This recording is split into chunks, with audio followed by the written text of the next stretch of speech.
All right. So Alex Peters has released his new song, Cheap Seats, and I got to play on it and produce it. And it turned out really great. I'm going to do a little production deconstruction. So Alex came to me and said, hey, I've got a new song. He kind of writes songs like one at a time and produces them one at a time, which I kind of like. It's kind of fun. And, you know, he brought it over and he hadn't really like finished the arrangement yet. So we kind of sat down with some guitars and tweaked the arrangement, made it from like a 5-minute thing into a 4.5-minute thing, into a 4-minute thing, into a 3:30 minute thing. That was really fun. He had a lot of parts, and I love helping people arrange their songs and say, try this with the bridge. Let's try something different. Let's, blah, blah, blah. So thanks, Alex, for letting me help with that. I do love doing that. So when it came to producing this, I said, Alex, what do you want this to sound like when it's done? And he was like, I want to kind of sound like the Killers. I was like, okay, cool. Which is very unlike, if you've seen Alex Peters live, you know that's not his vibe. It's like acoustic guitar, nylon string, finger picked, quiet, beautiful. But props to Alex for like really having a lot of courage to broaden his horizons in terms of his records. I kind of love that. So I said, okay, cool. The Killers, like, who's a good drummer and bass player combo that we could get to do that? And we settled on Graham Furness, who's top pick for everything, and Robin Ekman, an old bandmate of mine and one of my favorite drummers of all time. So they came over and we just worked on the song for a couple hours, then recorded the basics in 3 takes. And of course, basically everything we used on this song is from take 1 of us playing together. Robin and Graham are just incredible musicians, and they have great chemistry together. They put their own little spins on everything. So yeah, and actually my scratch guitar ended up being the guitar on this, which I didn't think was going to happen. And then I just ended up doubling it. So let's talk about it a little bit. So I didn't mix this, but the mix is basically my mix, just a little bit better. So I have the master right here that we'll go back to. I'll label that master.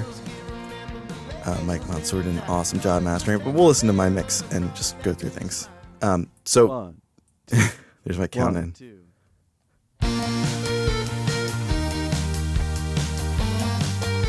So I came up with this little guitar line, da da da da da da da, which ended up being more of a synth thing. So let's see. 2. 1, 2.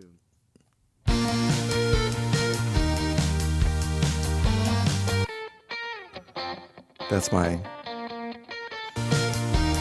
scratch guitar thing. So then Tobias came over and we played, he's a genius too. And, we got him to play a million things. So little bloopy keyboards, little millennial whoop there. And on the drums, this is fun. I did almost nothing to these drums because I figured I was going to have someone else mix it. So like, look at these channel strips. Like there's just like a gain for getting phase right, a width knob for the overheads. It's actually not even on. And then I think I had, a little bit of a high shelf on the kick out. Snare top, a little bit of, that's my EQ, which is like nothing. But then I had a little bit of a bus processing on the drums. So drums, just a little bit of low cut, low mid cut. Shep's omni-channel doing some parallel compression. Some more parallel compression. And this is a fun thing. This is like a toy cassette deck thing that I think the guy who did all the Nickelback stuff found out that like if you put guitars through this, it can like make them sound super wide. So I think this is a modeling plugin of that unit. But it also does some really cool stuff with the low end. So true bass. So I just got that and I was messing with that. It's not really doing seriously anything. Of course, Graham's bass. A little bit of R bass. Not really doing much. A tiny bit of EQ. That wow thing again for some low end. And a little bit more EQ. Because Graham's awesome. And alright, here's a fun thing I did. We picked up this trick on Pompeii Graffiti's song Perfect Narcotic. I was playing like a strummy part, and Kara, my bandmate, was like, that's not cutting it. And she put her song on Reddit, unbeknownst to me. And someone said, you should try gating the guitar to the drums. And, you know, I was at the stage in life where I hated everyone's ideas that weren't mine. And I'm no longer there, thankfully. So I'm all about other people's ideas now. But I did it on that Pompeii Graffiti song. So Perfect Narcotic, you'll hear those guitars. I did not play it like that. I played jing, jing, jing, jing, jing, and then gated them to the snare drum, I think. Again, Robin Eckman on drums. So I did this on this keyboard. Let's find it. Is it here? So you can't even hear it without the drums playing because it is still gating off the drums. So this is cool. I called it Jump Gate, which it means it's like the sound of like Jump by Van Halen. So here's those keys by themselves without the gate.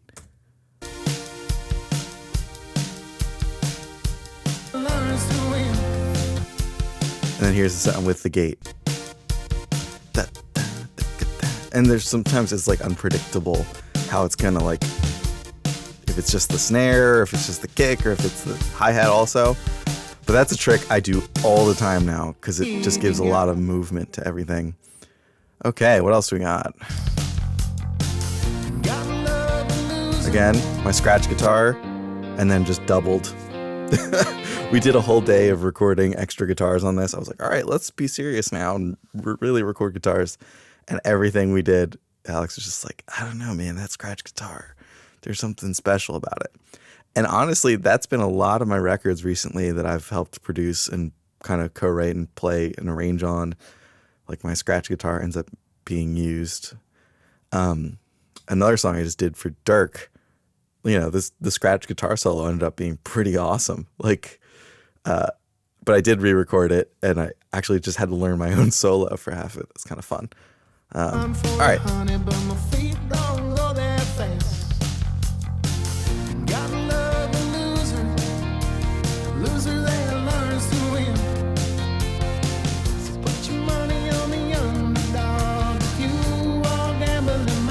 Let's see. So this is the same guitar. I just copy pasted it so it would be center for ease of use of the person mixing it. Here's a fun thing we did. Did some cool keyboards here. Let's see.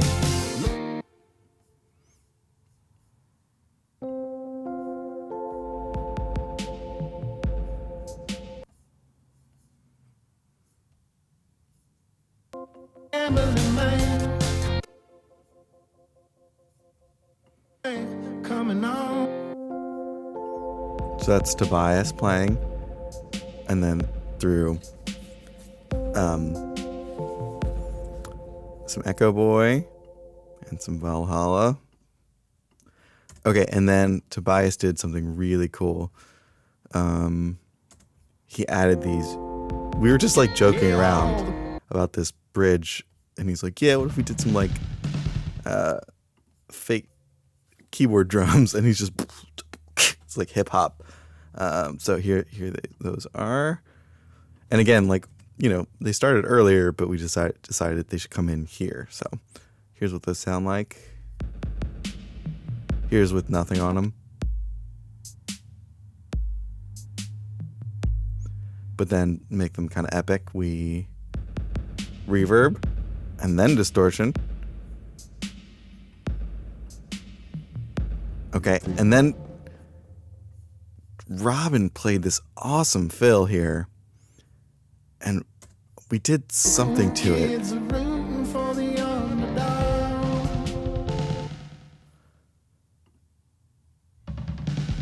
What did I do to this? Let me take off these plugins I didn't use. Okay, so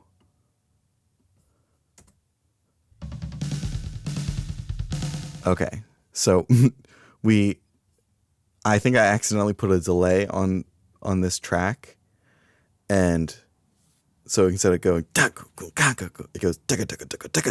So every note he plays goes da, and immediately follows another echo. So so this already has the delay on it. So that's Robin, but we just threw some plugins on it, and then we had this snare with a big hit. And what does it do? So it's a snare with an echo. That's this one. And then I took that same track, and I think I did, what did I do? I don't even remember how I did that now. I printed it. Probably, oh, you know what? I think it was like a tape effect. I think Softtube's tape lets you do a slowdown. That's the sound of the tape machine turning off. 2, 3, 4, 1, 2, 3, 4. And we didn't record this to a click track, so my count ins are still here as like band leader. You know, it's fun to not record to a click track for a lot of reasons. You can speed up the tempo, slow down the tempo, you know, make a big moment, a fermata, you know, stuff that doesn't really work with a click track very easily. Here, yeah, you can see all these too, like intro, take one, chorus, take one. So this is a comp of see, look, interlude one, verse, take one, pre-chorus two. That's just, you know, sections of songs, interlude two. Yeah, so we had to sit down and go, all right, what takes did we like? And it ended up being mostly take one. All right, so to help everybody and to help production later, you know, I have a talkback mic that I will count into to cue every entrance. When you don't use a click track, there's a lot of things you can't do very well, like with MIDI and stuff, but I knew who I was working with on this, which is Robin and Graham, and they're just badasses, and like Robin is a click track, you know, so I'll leave that me counting in, but you can see I counted in other places too. 1, 2, 3, 4.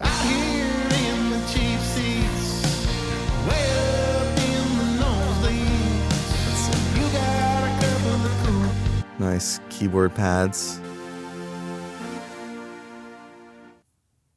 4.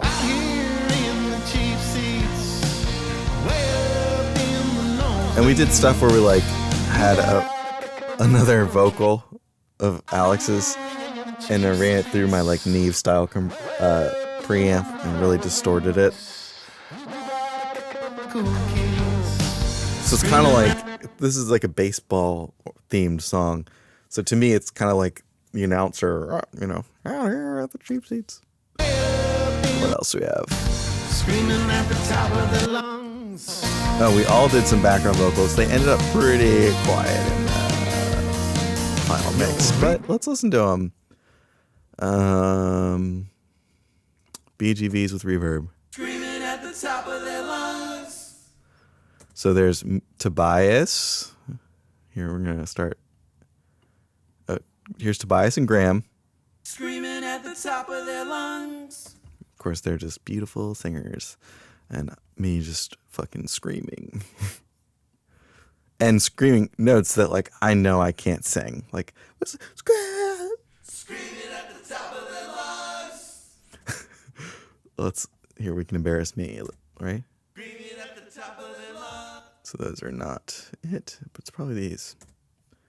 Screaming at the top of their lungs.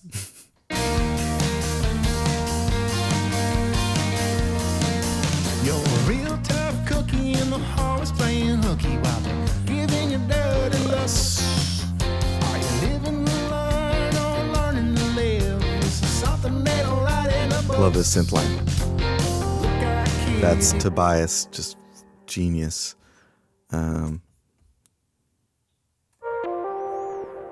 And God, that sounds horribly distorted, but in the mix it sounds great. That's one of those weird things. Look out, kid, you gotta come back, coming on. Okay, and then Tobias played some piano, some MIDI piano on this. And then I did too. And then I played some real piano. And I kind of lost track of who did what. Kids are rooting for the underdog. I hear in the chief seat. I love Robin's snare drum fills, just incredible. You got a couple of cool kids screaming at the top of their lungs. So keep swinging for This is fun. Tobias. Oh, I got a little filter sweep I made. Pretty subtle. So let's keep. I hear in the chief seats, way up in the northeast. You got a couple of cool kids screaming at the top of their lungs. So keep swinging on. So another guitar melody that I wrote that day, I think, with Graham and Robin. Now you're sweeping up the dust of that American dream. Now you're So this Tobias hook. Oh, I love that. Now you're sewing the stitches Stick that clicks you from turn Robin. at the seams. I guess the cow never did jump over the moon. I guess the fat lady didn't sing. You can't throw in the towel, little brother, if you don't get in the ring. Knocking you out with a mean right hook that ain't all she wrote. All right, two pianos. I don't know who did what.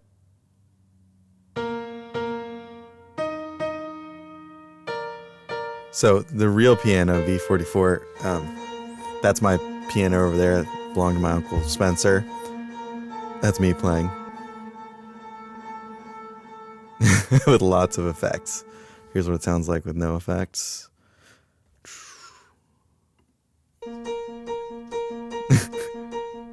Bad, but This line. all right, here's another favorite thing of mine is we built some like risers, I guess you could call them. And you know, Alex is just like creative and he's like, I don't know, I want something. And I'm like, well, what do you want it to sound like? And he just sings it. And I go, okay, cool. Well, let's just use that. So here's, I will turn this stuff off so I can turn it off and on. All right, so here's this vocal with nothing, which is probably going to sound stupid, but who cares, right? Oh, I did distort it. So it is distorted from the preamp. And then I threw classic Echo Boy and Valhalla on it. And it sounds like this.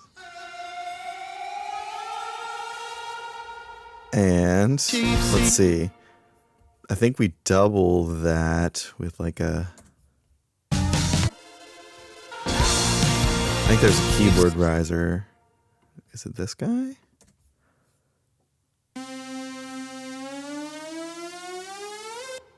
And then the like target.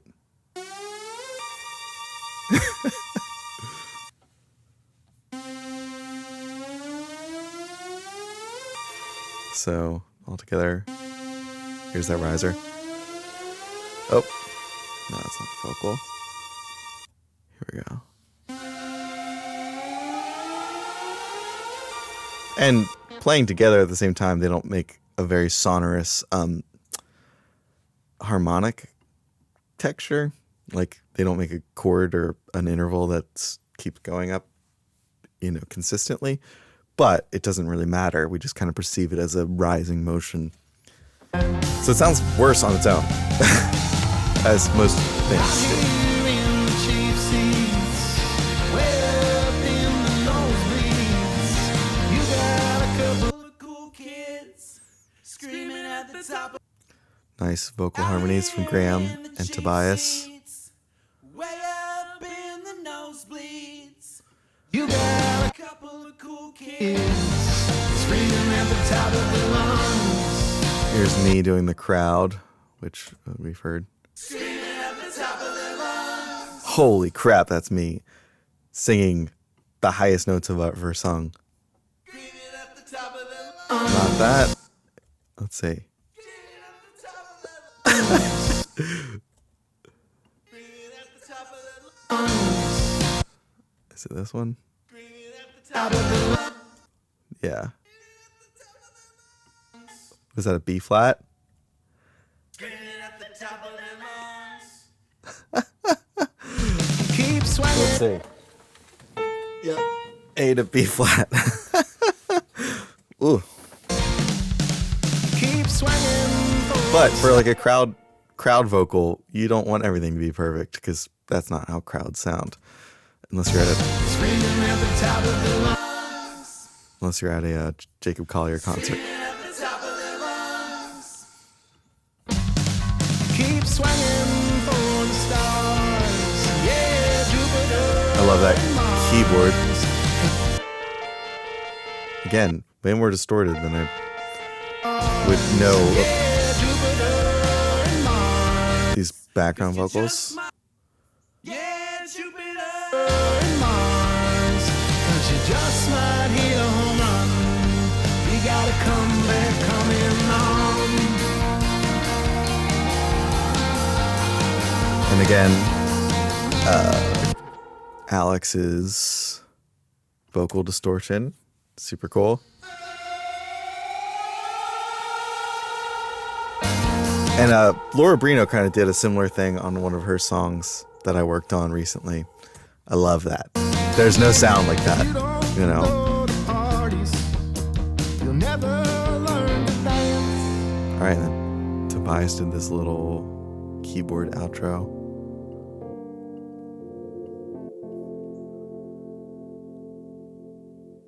So,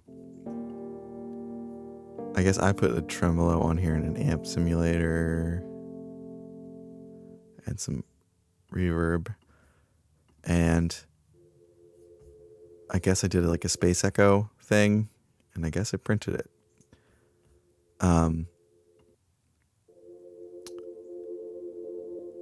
Just to give some texture in the background. But yeah, super fun. Props to Alex for asking a bunch of cool people to work on his record.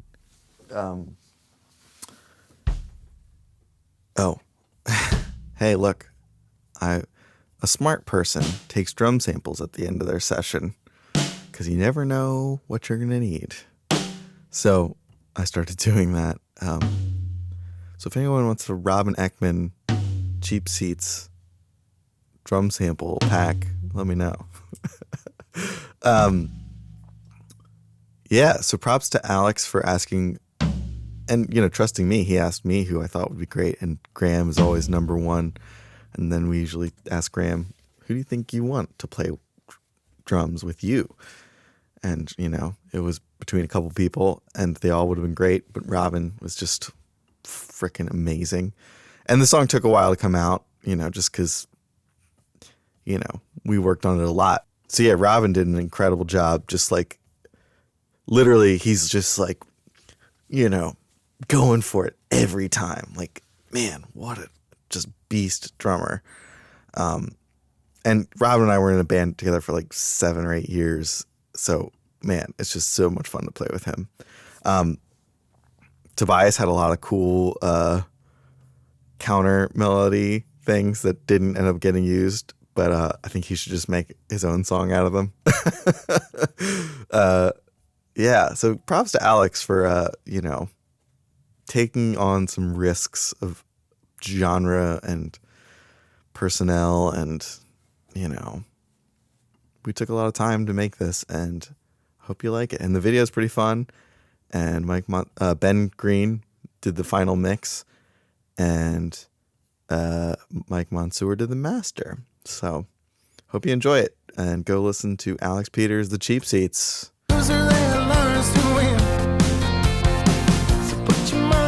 Sounds great. Go team. All right, bye.